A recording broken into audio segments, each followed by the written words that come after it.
Dinozavrlar davridan qolgan yagona tirik jonzotni ko'rishni xohlaysizmi?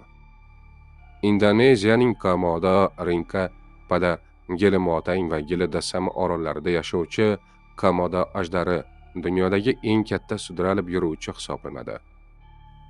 Ushbu orollar Komodo milliy bog'i tarkibiga kiradi va 1991-yilda UNESCO tomonidan jahon merosi ro'yxatiga kiritilgan.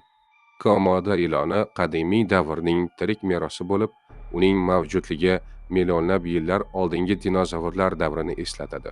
Bu yovvoyi maxluq o'zining kattaligi, kuchi va halokatli tishlari bilan hayratga soladi.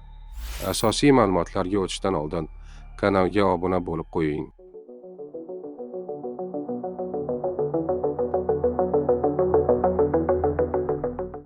Va yetgan Komodo ilonlari boshdan oxirigacha taxminan 3 metr uzunlikka yetadi.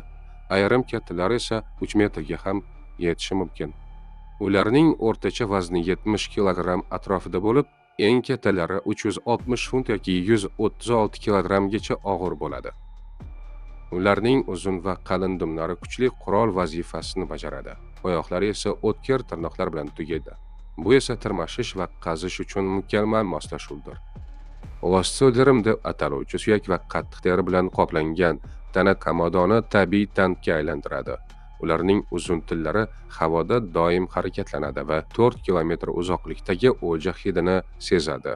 Komodo iloni oddiy yirtqich emas, u millionlab yillar davomida mukammallashgan yashash va ovlash mashinasidir. Ular sabr bilan o'ljasini kuzatadi.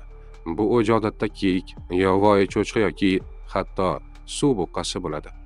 Komodo ilonining tishlarida 50 dan ortiq turdagi bakteriyalar mavjud bo'lib, ularning zaharli ta'siri o'ljaning qon bosimini pasaytiradi, qon ivishini to'xtatadi va hayvonni asta-sekin zaiflashtiradi.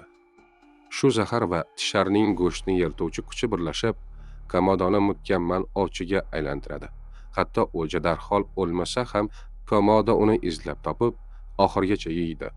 Komodo ilonlari ko'payishda tuxum qo'yadi. Urg'ochlari bir vaqtning o'zida 30 tagacha tuxum qo'yishi mumkin. Eng qiziq tomoni shundaki, agar atrofda erkak komodo bo'lmasa, urg'ochi partenogenez jarayoni orqali nasl qoldira oladi. Bu jarayon orqali tug'ilgan bolalar onasining jinsiga ega bo'ladi. Bu esa komodoni o'zini ko'paytira oladigan noyob umurtqali turlardan biriga aylantiradi. Yangi chiqqan bolalar atiga 30 sm bo'ladi va ularga katta xavf solinadi. Hatto ularning o'z onasi yoki boshqa kattalar ham ularni yeb qo'yishi mumkin. Shu sababli yosh komodolar daraxtlarga chiqib yashaydi. Dastlabki yillarini hasharot, kichik sut emizuvchilar va qushlar bilan oziqlanib o'tkazadi va asta-sekin kuchayadi. Katta va xavfsiz o'lchamlarga yetgachgina ular pastga tushib, kattalar dunyosiga qo'shiladi. Dunyo bo'ylab komodo ilonlarining soni taxminan 3500 taga yetadi.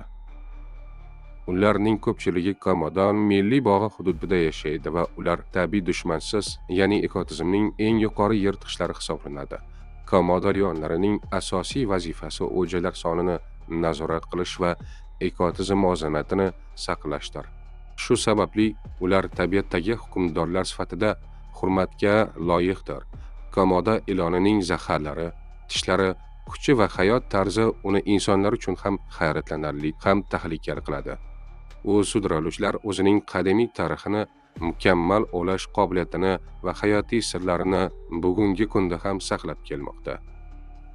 Agar siz ularning sirli va qadimiy dunyosiga sho'ng'ib, yanada ko'proq ma'lumot olishni xohlasangiz, ularni kuzatish va o'rganish jarayoni juda qiziqarli bo'ladi.